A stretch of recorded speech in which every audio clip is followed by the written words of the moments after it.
Hey guys, it's Ben here from the Strength Factory and welcome to Factory Knowledge, which is my weekly video series about all things action sports performance. Now over the last few weeks it's very much been here in the gym, doing exercises and things like that, which is all very well and is obviously a massive part of what I do and what I try to put across to you guys. But this week it's a little bit different and it's going to be listen to me go on about habit and what habits are and how understanding habits and the power of habit can be really valuable in improving yourself to improve your performance for your sport, whatever that is. So, first of all, what is a habit? A habit is something that you do, maybe on a daily or weekly or more frequent basis than that you kind of do subconsciously. You don't give it any specific thought or emotional energy. It's something that you just do. In the morning when I wake up, I brush my teeth. It's a habit. I don't think, shall I brush my teeth today, and go through a decision process. I habitually brush my teeth and it's now a daily habit. I then have my morning coffee, which again, I don't think, oh, shall I have a coffee today? Having a coffee with my breakfast and checking my emails before I go to the gym in the morning, those are all habits in my day. Now, there's all different types of habits and you're going to hear people talk about good habits and bad habits. So a good habit might be that you go to gym regularly 2 or 3 times a week. That's a great habit for your health, for your well-being and for your performance goals to work towards your sport. Now a bad habit might be something extreme like smoking or something, or it may just be that you habitually go to like a dirty shop like Greg's every day and you bang sausage rolls and pasties for lunch every day. And you don't think, what shall I have for lunch? You don't think about having a healthy lunch or a different lunch. You just go there on autopilot every day, and your bad habit is that you go to that place and eat low quality, low nutrition food for lunch every day. Now, whilst, good and bad, it's got its place, and I think with things like smoking, you can't argue that's a bad habit. I think a better way to look at it that doesn't demonize certain actions and doesn't give you those sort of low feelings about yourself for having bad habits is to think about things in a different way, and that is thinking about habits in relation to your goals. Is this habit that I have going to help me get to where I want to be in health, in fitness, in mountain bike, motocross, skiing, whatever your action sport is that you're into? Or is this a habit that's going to take me further away from my goals? Again, in those same things, but even in the broader picture, in your well-being, in wealth, in developing relationships and family and that sort of thing, okay, which isn't my normal area of expertise, but these things apply across all areas of your life. And you'll notice if you maybe are into podcasts and listen to like Tim Ferriss or things about entrepreneurship and success and that sort of thing, the key thing that comes back is that highly successful people, whether that's in sport or finance or business or health, they have high performance habits and they have positive habits that get them towards their goals.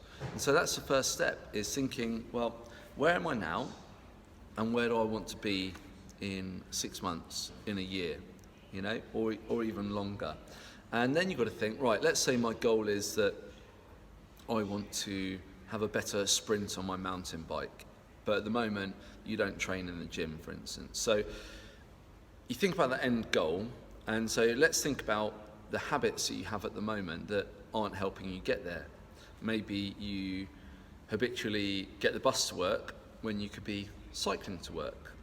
Maybe at the moment, you're not in the habit of going to the gym to improve your strength and your power that can then transfer onto the bike. Maybe again, not a bad habit, but habitually when you ride, you don't ever sprint your bike. And so obviously, if you're not in the habit of sprinting your bike, how do you get better at sprinting your bike for when race season comes around? So you can then look at the habits that would benefit you by introducing them towards that goal. So habit number 1 could be on your weekend ride, you're going to try and get 3 to 6 sprints done as part of that weekend ride. Really easy habit to introduce, and at first it's going to be a very conscious decision to do that, and so it's not a habit. Over time, that conscious effort, that conscious decision becomes redundant, and the action becomes a habit, and it becomes unconscious or subconscious that you do that thing. It may be that you go to the gym, and for some people at first when you start going to the gym, it's about motivation, and you need to be motivated to go. But when that going to the gym and doing strength training or structured training of any sort goes from being something that requires motivation and conscious thought to do, to becoming a habit, what happens there is that when it's a habit, is that you can go when you're not motivated, when you don't have great energy and things like that. And so by changing that subconscious into conscious, you can then move forward, conscious into subconscious, you can then move forward and create a positive habit to work towards your goal.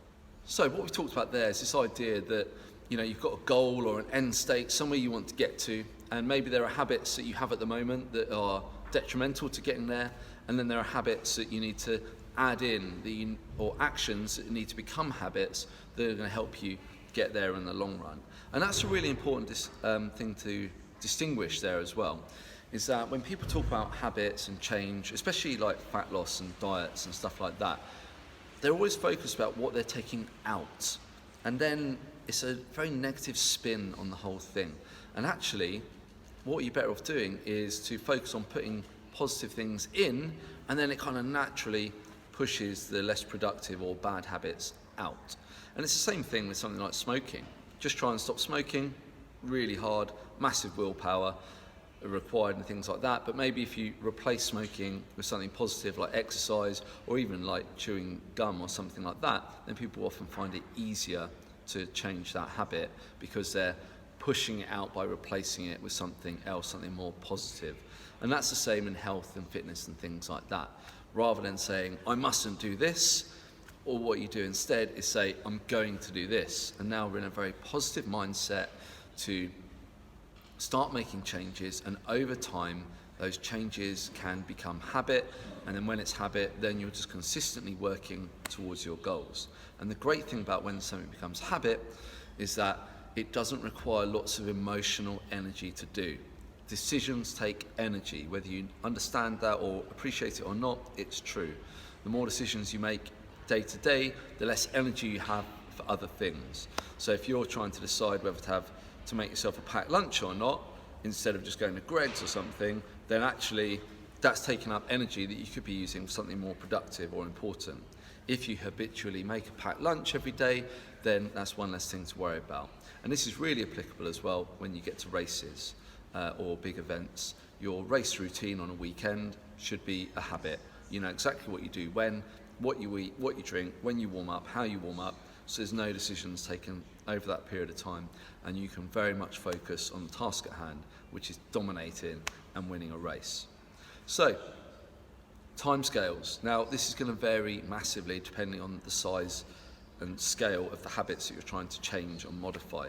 Some habits can really be implemented in a short period of time with a bit of short discipline, and over the course of a couple of weeks, you can introduce a new habit into your life. Bigger things, harder things that take more motivation, more energy, physically and mentally, are going to take longer, and that requires that drive, that motivation, and understanding the why. Why am I trying to do this? Because if you don't know that, then you're never going to achieve that change. You're never going to introduce those new habits. So, I hope that makes some sense to you, and you don't think it's just a load of lovey-dovey nonsense, basically. This stuff is really important. The best athletes in the world all have what I would call high performance habits, i.e. every day they're looking out for their mobility. Every day they're doing their rehab exercises or prehab exercises.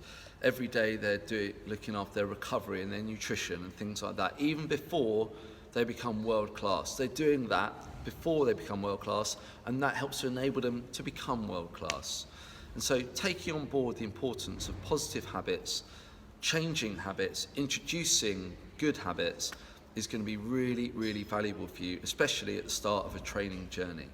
Now I'm talking to you now at the end of November, and a lot of you are going to be thinking about preparing for the 2020 race season for motocross, mountain biking, or whatever it is. Have a look at where you want to be in the spring and next summer. Have a look at where you're at now. Take your program or whatever you've got, break it down, and what habits do you need to introduce, which is going to then push out the negative habits in order to get to next summer feeling awesome. Right, I really hope that makes some sense. I'd love to hear your thoughts on what I've talked to you about today about habit forming. Have you got any experience? Leave it in the comments. Do you think I'm speaking rubbish? Leave it in the comments, okay? Let me know what you want to hear about, and I'd really love to get some feedback on what you think about this. Thanks so much.